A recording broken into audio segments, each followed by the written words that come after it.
Greetings, hello there, people of the plants. It's Ricky Tree checking in from the garden here at Botanica Organica, and happy to be here on behalf of the Florida School of Holistic Living as well. I'm super excited to talk about guava today, or as I grew up calling it, guajava. Its botanical name is Psidium guajava, right? Psidium with a P, so Psidium, and then guajava, Guajava. Anyway, oh boy, this is another really amazing plant that I love, that I absolutely love, because it offers not only food but medicine as well. I grew up eating sweet concentrates of this stuff that we would put on like crackers and bread, and it was really nice. And obviously also the fruit. It produces this this little green fruit, and there's various various varieties of this plant, and cultivars, like ones with pink flesh and ones with white flesh, etc. And then there's also different species. This one is considered the common guava, and then there's different cultivars of this one. So we'll just cut into it here. And you see it's got this beautiful pink-red flesh. And there you go.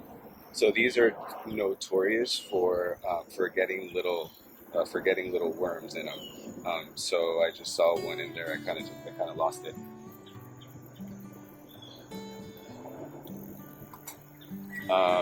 So a common practice for cultivating these, when you see places that are cultivating it, when the fruits are really young, they'll wrap them in either a mesh or a plastic something that prevents the wasp from laying its eggs in the guava, so that it doesn't get worms.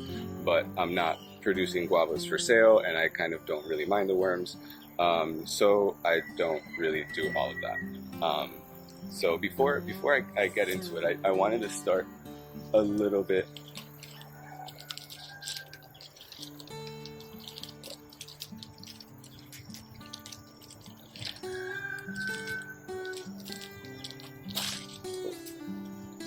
a little cup of guava leaf tea.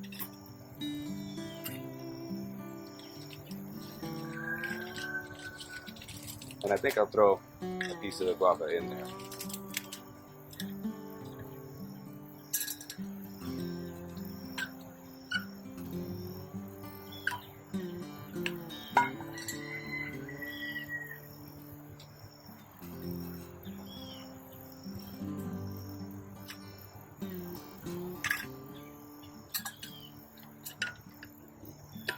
So the fruit of the guava is super popular for making all kinds of drinks, different types of waters, different types of smoothies and juices.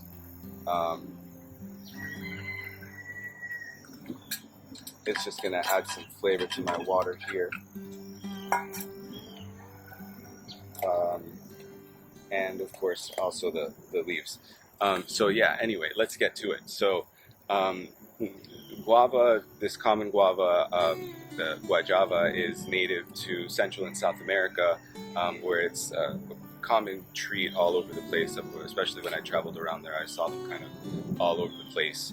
And they've been spread around the world, and they're being cultivated in basically anywhere that's somewhat tropical. And I actually just learned that apparently guava is an invasive species in Florida, and I'm in Florida, and I didn't know that. So I have this tree here. I don't plan on cutting it down, but if I do see it spread, which I haven't seen, then we'll address it. But yeah. So as far as the medicinal applications for this plant, it's actually really cool. The leaves have a very complex. They have a complex aroma. They have a complex chemistry. and they have this characteristic kind of astringency that comes with the flavor of the actual fruit. But the leaves have it a lot more, and that's an interesting thing because traditionally the plant has been used as like the leaves and the bark have been used in decoctions for helping to remedy things like diarrhea or sore throats. And so it has these implications for antimicrobial properties and this astringent kind of like tissue tonifying property. It helps to like heal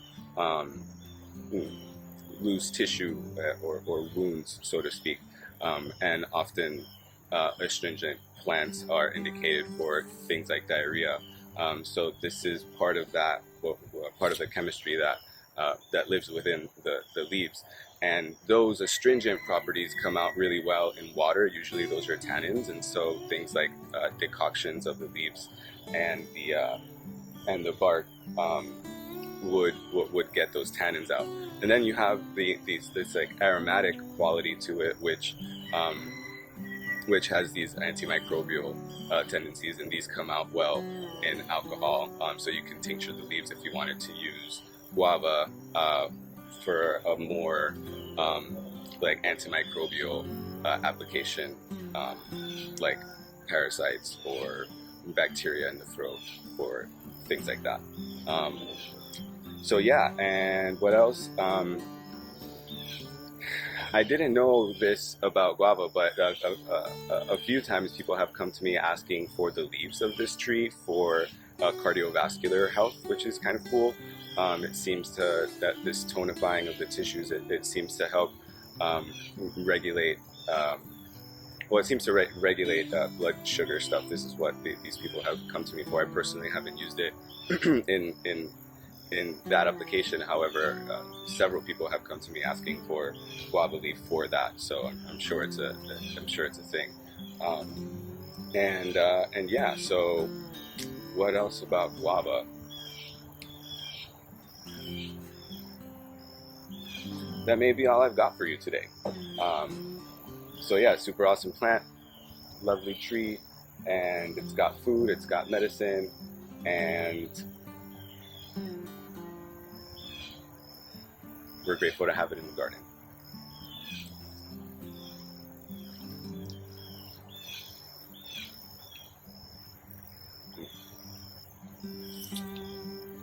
It reminds me of my childhood, honestly. We always had one of these trees. So I know it hasn't been steeping very long, but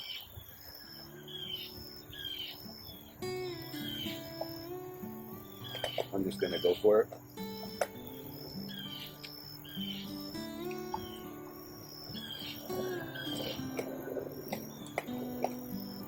I'm gonna let that steep longer.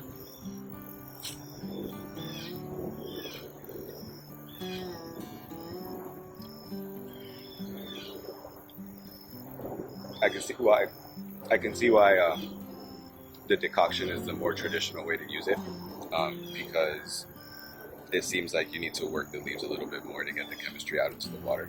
But the fragrance of the fruit is definitely there, just in the few minutes that it's been steaming. Anyway, thanks for joining me today. Check out our Instagram, Botanica_Organica, for some cool content. And by the time this video airs, I should have my YouTube channel online with at least an introduction. So check that out, Ricky Tree, and happy growing, happy summer.